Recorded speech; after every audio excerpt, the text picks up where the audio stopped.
Ты у меня спросил, есть у меня чем пилить там это. Ну, нужно несколько бревен, нужно хотя бы два, и одно нужно собрать. Ну, есть такое?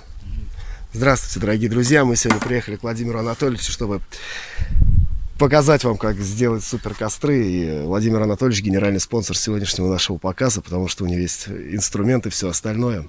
Так что ждите, будет интересно. А мы пошли искать бревна. Есть бревна? Есть бревна.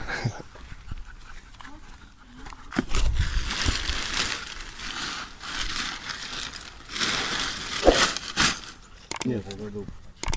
Дуб? Во, вообще идеально. Ну что, из дуба сделаем? Мы его сейчас так раз попилим, два попилим, будет три чушки, три варианта. Все, отлично. Берем дуб.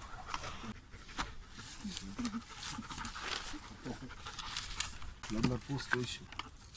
Положил? Положил, поставил. Что делать будешь? Сейчас Владимир Анатольевич что-то будет делать. Наверное, пилить будет на 3 части. Будет у нас 3 бревна. И из них мы сделаем супер крутые костры свечи. А это Дик, познакомьтесь. Сказал ничего не делать, стой и жди. Вот стою, жду.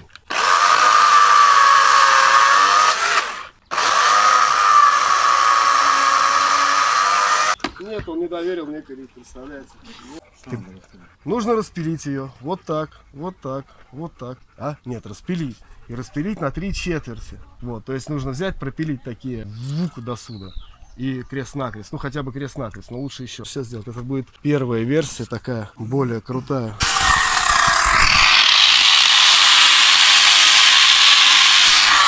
Я вообще не понимаю, почему он согласился на это.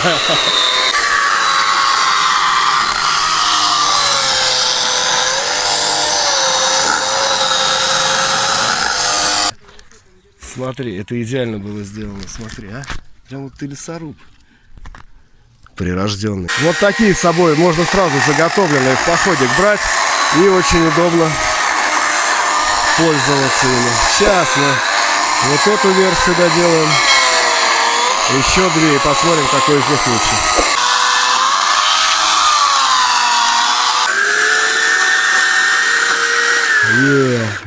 Во, видал, какая тема получилась крутая? Так, все, одна готова, одну отставляем. Сейчас будем делать другую.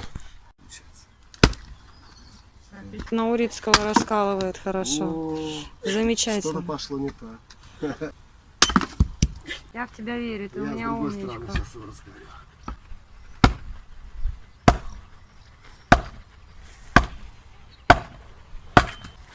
Они сейчас сомневаются во мне. Я в тебе не сомневаюсь. Просто я иногда берегу свои пальцы. Опа. Они думали, я не смогу это сделать. Ну ничего. 2 части есть. 3-я часть. Это нужно внутри еще чуть-чуть серединку обтесать. Было место для камеры сгорания. Все бы не помешало бы проволочка вязальная. Вот так вот середину мы выбираем каждого кусочка вот эту вот острую, чтобы здесь было место для горения. И фигачим. Опа, все улетело. О. А что, проволока есть? Во, идеально.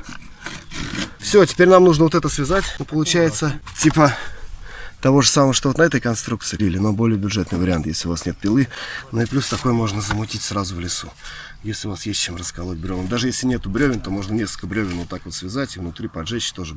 Что там с проволокой? О, сейчас все. Благодарю вас. Очень большое спасибо. Нифига себе.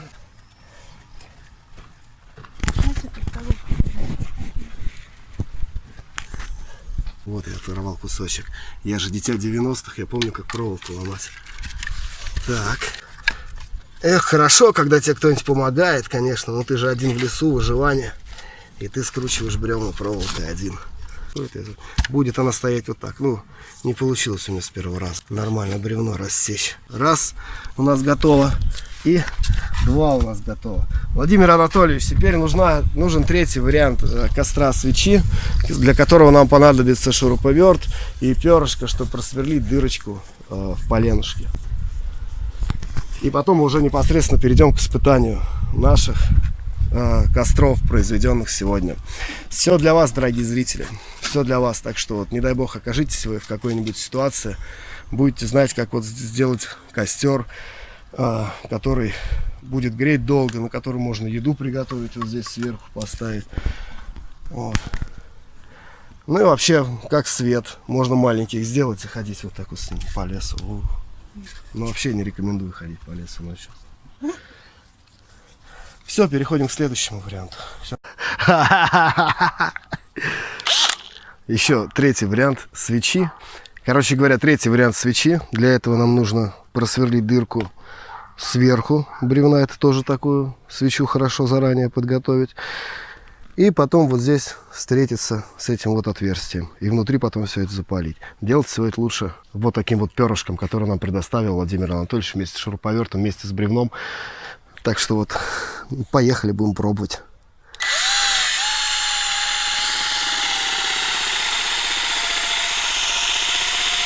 Это, наверное, долго будет, это же дуб, да? Но середина должна быть, по идее, мягкой. Смотри, она чернеет, не? Нет. Нифига себе. Дуб, короче, очень сложно сверлится пером. Не знаю, мне кажется, уже дым оттуда идет. Но ничего, мы просверлим. Куда мы денемся? Слышь, правда, что-то медленно, правда. Не-не-не, подожди, смотри, зачем? Наоборот, оно все нагрело здесь. А нифига, короче, не сверлит. Почему, интересно? Может, перо тупое? Ладно, будем пробовать. Подержи. А давай ради интереса проверим это бревно.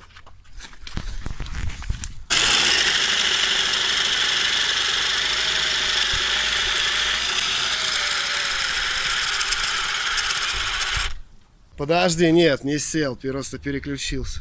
Сейчас он остынет. Короче, тут тоже нифига не сверлит. Не знаю, что делать, но придется сверлить.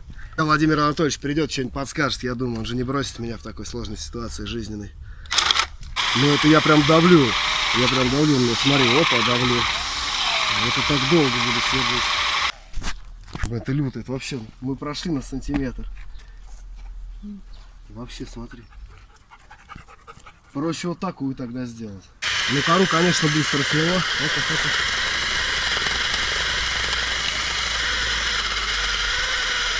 Получше фигачит.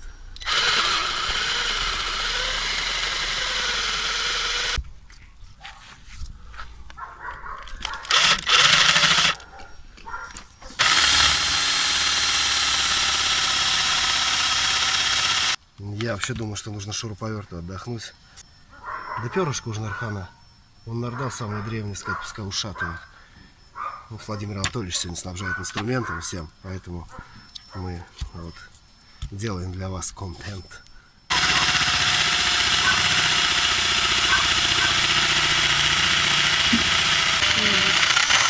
Да не просверлю я насквозь, смотри, еще до середины не дошел. Вон она, видишь, вот мосток утопил. Но сюда почему-то сверлит лучше, чем вверх. Здесь прям вообще, смотри, заполированное все получается. Здесь такая, ну, раздолбанная древесина, мохнатая.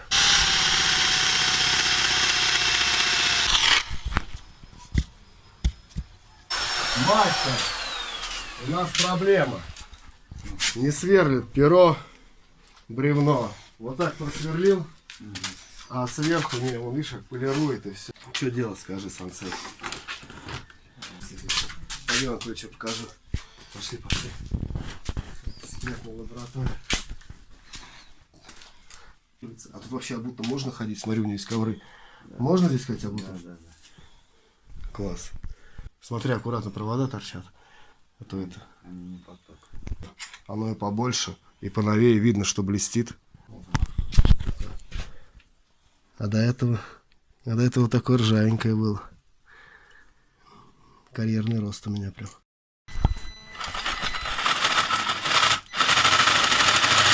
Я вижу, как увеличивается дупло.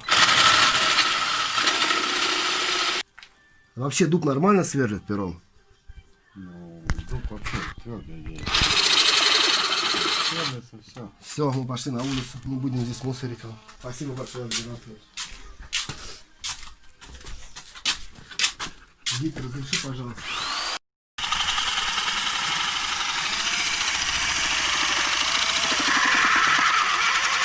Да.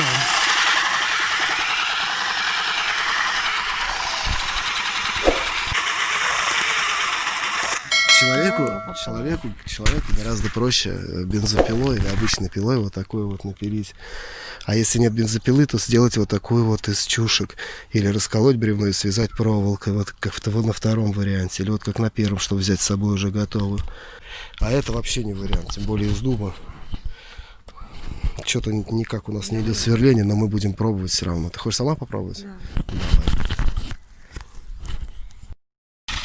Мне на смену пришла Надежда Георгиевна. Вот, посмотрите. Дым идет, а толку нет. Сейчас, наверное, какие-нибудь опытные мастера скажут то, что мы ждем перо, вы там перо пожгли или еще что-нибудь, да? Ну ладно, если что, мы возобновим это все. Во всяком случае, у нас сегодня генеральный спонсор, есть инструмент, и, соответственно, можно больше вам всего интересного показать. Насколько мы там углубились? Углубились насколько? Нифига мы там не углубились. Бурили мы бурили, но так мы и не пробурили больше. Так что вот это вот вид свечи на сегодня откладывается. Убираем его в сторону. Будет у нас всего лишь два вида. Один, который сделанный распилом. Второй, который собран из чушек, из частей бревна. Посередине без серединки. Сейчас я наколю всякой мелочи. Напихаю вот в эти вот расщелины. Все это подожгу, будем смотреть, как горит, как греет, как светит, потому что уже темнеет, мы не успеем все это дело сделать. Вот они, мои два детища, два костра свечи, сейчас мы будем их испытывать. Короче, мы забили их всякими щепками. Если у вас есть жидкость для розжига, то лучше еще всего залить туда жидкость для розжига. Короче, поджигаем, засекаем, сколько они будут гореть. Подержи. Дик, братан, сейчас будет пожар, ты только не нервничай, ладно? Мы тоже схитрили и добавили немного жидкости для розжига, сразу скажем вам. Потому что уже темнеет, по времени у нас не выходило никак. И поэтому мы добавили немного жидкости для розжига. Но она такая простая, поверхностная, сейчас парафиновая, просто сгорит.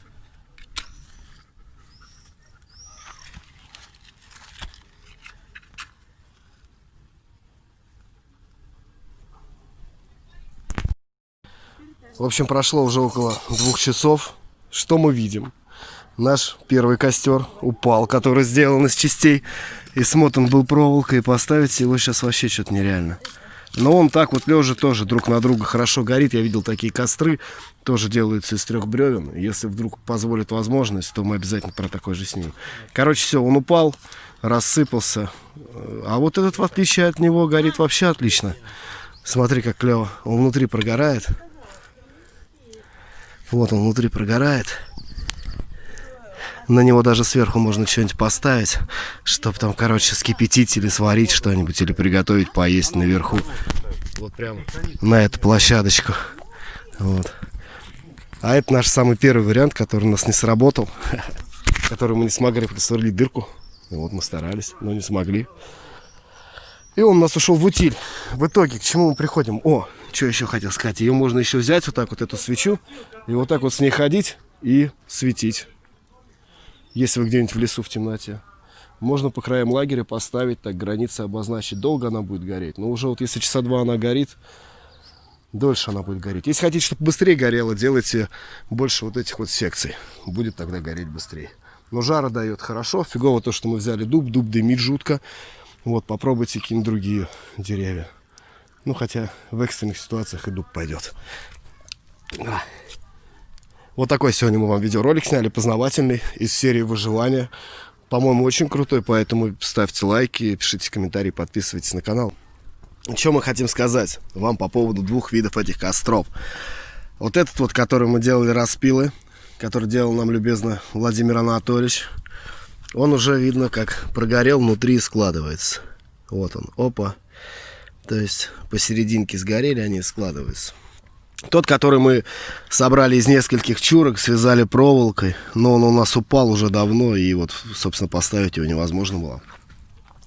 И в таком состоянии вот он пребывает по сей час.